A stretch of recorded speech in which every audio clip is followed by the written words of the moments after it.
ఓం నమః శివాయ. ఓం నమో నారాయణాయ. ఓం శ్రీ స్వర్ణాకర్షణ కాల భైరవాయ నమో నమః. ఓం శ్రీ నరదృష్టి నివారణ కాల భైరవాయ నమో నమః. ఓం కాళకాలాయ విద్మహే కాళాతీతాయ ధీమహి తన్నో శ్రీ స్వర్ణాకర్షణ కాలభైరవ ప్రచోదయాతు. ద్వాదశ రాశుల్లో గ్రహ గమనాలు ఒకసారి వీక్షింపచేద్దాం. మేషరాశిలో గురు సంచార స్థితి, కన్యరాశిలో కేతు సంచార స్థితి, వృశ్చిక రాశిలో శుక్ర సంచార స్థితి, ధనస్సు రాశిలో కుజుడు మరియు బుధ సంచార స్థితి, మకర రాశిలో ఏడాది తర్వాత రవి సంచార స్థితి, కుంభరాశిలో శనేశ్వర స్వామివారు స్వక్షేత్ర సంచార స్థితి, మీనరాశిలో రాహు సంచార స్థితితో ద్వాదశ రాశుల్లో గ్రహ గమనాలు ఈ విధంగా ఉన్నాయి. వృశ్చిక రాశి వారు పుష్యమాసంలో పుష్యమీ నక్షత్రం గురువారం పునర్వసు పుష్యమీ నక్షత్రం రోజున గురు పుష్యార్క యోగాన్ని ఎలా సంపాదించుకోవాలో ఈ వీడియోలో సవివరంగా సంపూర్ణంగా తెలుసుకుందాం.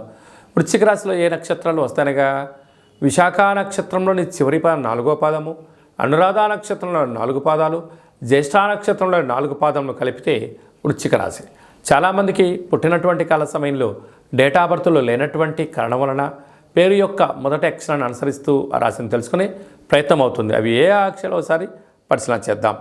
తో, నా, నీ, ను, నే, నో, యా, ఈ, యు అక్షరాల వారందరూ కూడా వృశ్చిక రాశి జాతకులే. వృశ్చిక రాశి యొక్క అధిపతి కుజుడు. ఈ పుష్యమాసంలో పూర్ణిమ పునర్వసు పుష్యమి నక్షత్రము గురువారం రోజు రావడం వలన ఒక ఎరుపు రంగు క్లాతులో కందులను, పసుపు రంగు క్లాతులో శనగపప్పును రెండింటినీ మూటకట్టి మీ మనసులో ఉండబడిన కోరికను ఆ చీటీ రాసి వేసి తెల్ల జిల్లెడి యొక్క వృక్షానికి ముడుపు కట్టగలిగినట్లయితే గృహ సమస్యలు, రోగ సమస్యలు, శత్రు సమస్యలు, అర్ధాస్తమ శని సంచార స్థితి దోషాలు తొలగిపోయి అపమృత్యు, అనారోగ్య దోషాలకు మీరు ఫుల్ స్టాప్ పెట్టగలరు అని చెప్పి గమనించగలగాలి. అలా కుదరని పక్షంలో శివాలయంలో బ్రాహ్మణుడికి దానం చేయండి, నవగ్రహాలకు ప్రదక్షిణ చేయండి, లేదా గోమాతకు మీరు ధాన్యం పెట్టగలిగినట్లయితే యోగం కలుగుతుంది.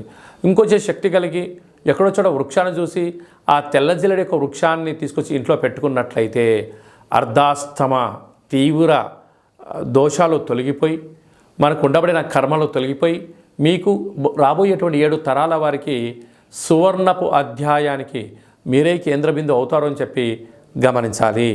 అలాగనే వీరికి రాశిలోనే శుక్రుడు ఉండడం వలన విలాసవంతమైన వస్తువులు, దూరావాయు జల ప్రయాణాలు చేయాలని కోరిక నెరవేరబోతుంది. అలాగా కుజదోష ప్రభావం కారణం వలన అక్కడే బుధుడు కారణం వలన అప్పులు ఇచ్చి పుచ్చుకోవద్దు. ఉండబడినటువంటి మీ దగ్గర ధనాన్ని, సమయాన్ని సద్వినియోగపరచుకోగలిగితే మీకు రుణ సమస్యలు, రోగ సమస్యలు రాబోయే కాలంలో స్థిరాస్తులు పోగొట్టుకోకుండా కాపాడుకునే ప్రయత్నం అవుతుంది. అలాగే తృతీయంలో రవి సంచార స్థితి ఉండడం వలన తల్లిదండ్రుల మాట వినండి, గురువుల యొక్క మాట వినండి. ఏదైనా ఒక పని చేసేటప్పుడు స్వతహాగా తెలుసుకొని చేయండి. తెలియకపోతే అలాంటి పనులు చేయకపోవడం వలన ధనం నిల్వ ఉంటుంది, సమయం, ఆరోగ్యాన్ని కాపాడుకునే ప్రయత్నం అవుతుంది.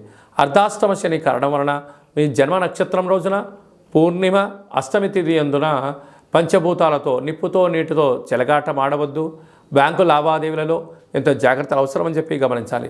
సంతాన స్థానంలో రాహు సంచార స్థితి ఉండడం వలన నూతనంగా వివాహం వారికి సంతాన యోగం, పిల్లల యొక్క చదువులు, పిల్లల యొక్క అభివృద్ధిలో విజయం మీ సొంతమవుతుంది. 6వ స్థానంలో గురు సంచార స్థితి ఉండడం వలన రుణభయం, రోగభయం, శత్రుభయాలు పొంచి ఉన్నాయి కనుక ఉండబడిన వాటిలో తృప్తి చెందుతూ ఆనందకర జీవితానికి స్వాగతం పలకండి. లాభస్థానంలో కేతు సంచార స్థితి ఉండడం వలన మీ ఓపిక, మీ పట్టుదల, మీ ముందు చూపే మీ విజయానికి లక్ష్యం అని చెప్పి గుర్తుపెట్టుకోగలి. స్వయం వృత్తులు, సేవారంగాలు, హోటలు, రియల్ ఎస్టేట్ వ్యాపారాలు వారందరికీ చాలా మంచి కాలము అని చెప్పి గమనించాలి.